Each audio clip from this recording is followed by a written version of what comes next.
About 20 years before I met Trucker Frank, I was a freshman in college, and I have some really vivid memories of my freshman year in college. Maybe you do too. Not of my freshman year, I mean of your freshman year. And one of the memories I have is being approached in the cafeteria lunch line on my way in to the cafeteria during freshman orientation week. Being approached by a guy who was maybe 25, 26 years old. And he came up to me and a couple of my friends and he said, "Hey guys, are you interested in spiritual things?" And if you're 18, freshman in college, and you can fog a mirror, chances are you will say yes to that question. And we said yes, and he went on to invite us to a Bible study not long after that. I think I remember this guy named Perry and his invitation to me to join a Bible study so well, because I had received a letter on this same topic 2 weeks earlier back at home in Minnesota. I was preparing to go off to college for the first time when I got this letter in the mail. It was a letter I had written to myself 9 months prior to that at the fall retreat for our church youth group.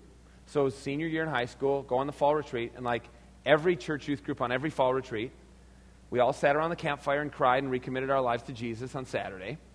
And then Sunday, we're all kind of hungover about that experience, and we were kind of laying around on the chapel floor, kind of waiting for the day to begin. And the youth pastor came in, and he handed out pieces of paper, envelopes, and pens.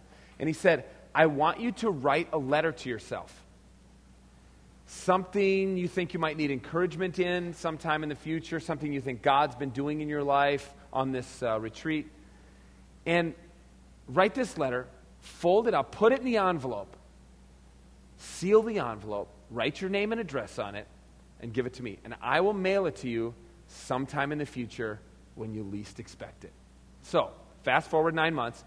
I come home from working my job in the concrete plant, which is where my dad had me work that summer to remind me of why I was going to college. Came home, splattered with concrete, and my mom hands me this envelope that had come in the mail. And I distinctly remember looking at this envelope and thinking, "Dude, that is so weird. That looks exactly like my handwriting." Oh my gosh. And I opened it up. Oh yeah, and it all came flooding back. And I read this letter, and this letter said, "Tony, you've got to get involved in some kind of Christian group when you go off to college."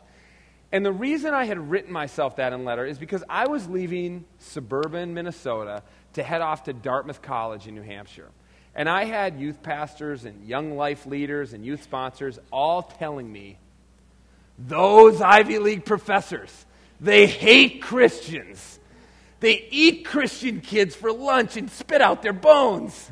You'll be an atheist by the end of the first semester if you're not careful."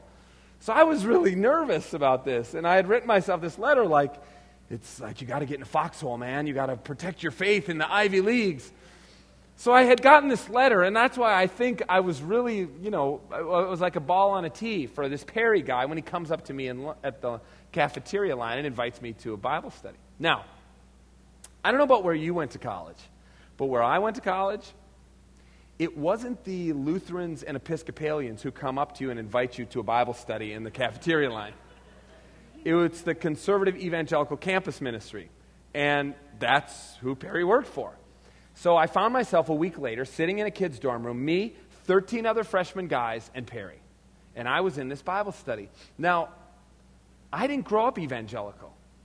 So this was really a new version of Christianity for me. I grew up at a big, traditional, suburban, mainline church where the pastors had PhDs from places like Yale and Union Seminary, and they wore big black robes with stripes on the sleeve, and there was a big organ and a big choir. And that version of faith, we talked a lot about Jesus. I was in that church. I was totally involved in it from like Sunday school and vacation Bible school all the way up through all the youth groups, summer camp, ski trips, camp counselor, the whole deal. More involved in that church than anything else I did in my youth.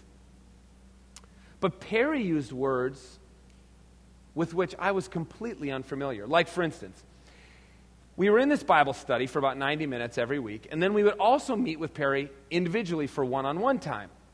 and he referred to himself as my discipler.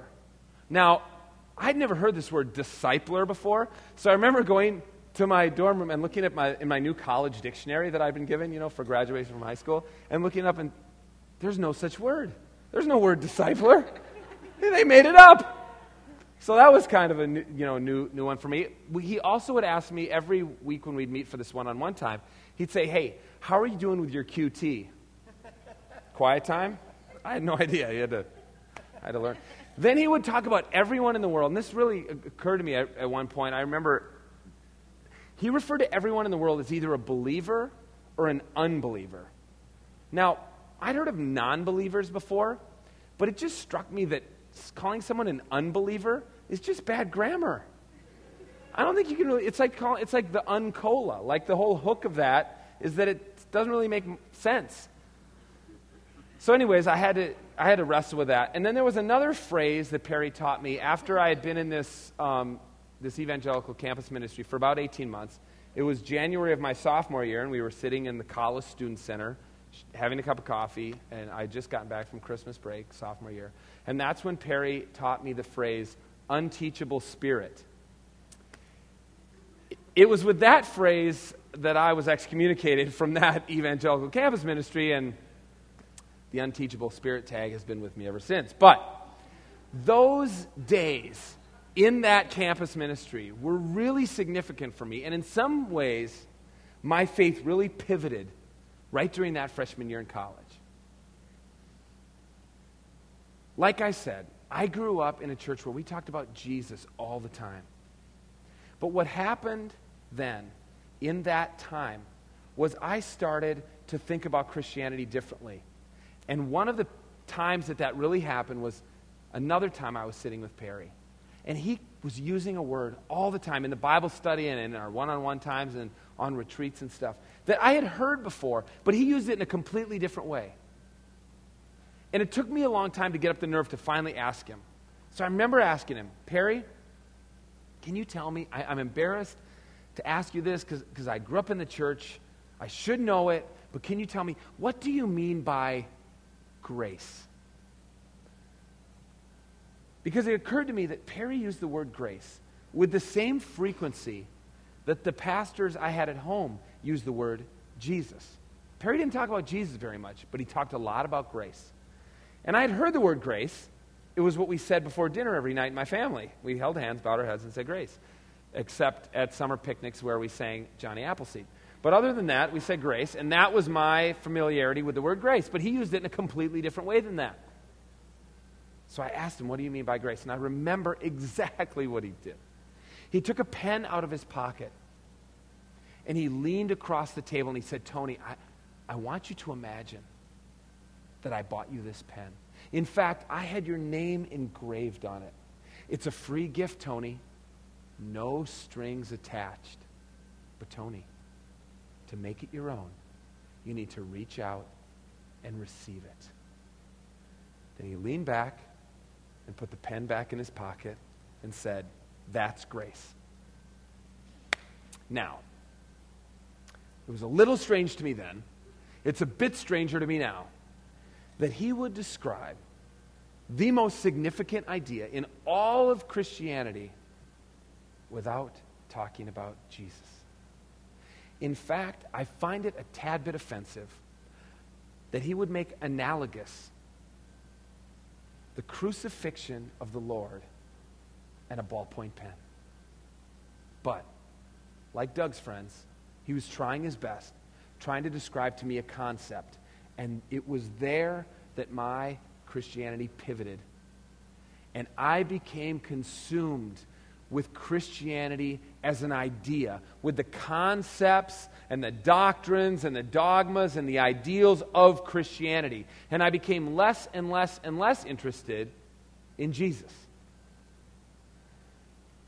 And for the next 7 years, I was on that trajectory. Throughout the rest of college, I took every class I could on philosophy and religious theory and the ancient world so I could understand the world of the Bible. And I took Latin, and I took Greek. And then I graduated from college.